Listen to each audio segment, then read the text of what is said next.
భారత ప్రధానమంత్రి నార్వే పర్యటన, అలాగే మూడవ ఇండియా నార్డిక్ సదస్సు నేపథ్యంలో నార్డిక్ దేశాల భౌగోళిక, రాజకీయ వ్యవస్థలపై నేటి త్వరిత సారాంశమిది.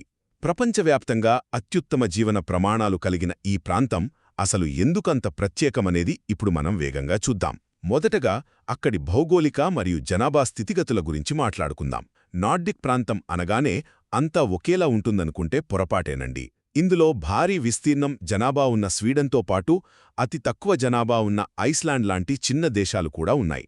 పరిమాణంలో, జనాభాలో ఇంత భారీ వ్యత్యాసం ఉన్నప్పటికీ అంతర్జాతీయ వేదికపై ఈ దేశాలన్నీ సమానమైన ప్రాముఖ్యతను సొంతం చేసుకోవడం నిజంగా ఆశ్చర్యకరం కదూ. రెండవది, వీటి రాజకీయ వ్యవస్థలు, అలాగే భాషా వైవిధ్యం. కొన్ని దేశాలు రాజ్యాంగ రాచరికాన్ని పాటిస్తుంటే మరికొన్ని దేశాలు ప్రజాస్వామ్య రిపబ్లిక్లుగా కొనసాగుతున్నాయి.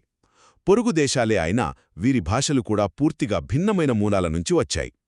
అయితే ఇక్కడో అద్భుతమైన విషయమేంటంటే, ప్రపంచంలోనే అత్యంత పురాతనమైన ఐస్లాండ్ పార్లమెంట్ ఆల్థింగ్ నేటికి విజయవంతంగా పనిచేస్తుండటం నిజంగా ఒక సజీవ చరిత్ర లాంటిది కదా.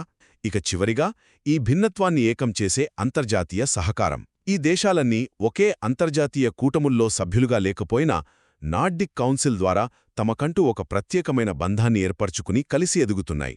ఇంత వైవిధ్యమైన పాలనా వ్యవస్థలు ఉన్నప్పటికీ వాటన్నిటినీ పక్కనపెట్టి విద్య, పౌరస్వేచ్ఛ, జీవన ప్రమాణాల్లో వీరంతా కలిసి ప్రపంచంలోనే అగ్రస్థానంలో నిలవడం నిజంగా ఒక మాస్టర్ క్లాస్ అని చెప్పొచ్చు. సో భౌగోళికంగా, రాజకీయంగా ఎంతో వైవిధ్యం ఉన్నప్పటికీ పటిష్టమైన అంతర్గత సహకారంతో నార్డిక్ దేశాలు ఒక ఆదర్శవంతమైన ప్రాంతంగా ఎలా ఎదిగాయో ఈ వాస్తవాలు మనకు స్పష్టం చేస్తున్నాయి. రాబోయే ఇండియా నార్డిక్ సదస్సుకు, అలాగే భవిష్యత్ వ్యూహాత్మక ఒప్పందాలకు ఈ బలమైన మరియు సుస్థిరమైన నేపథ్యమే అతిపెద్ద పునాది కానుంది.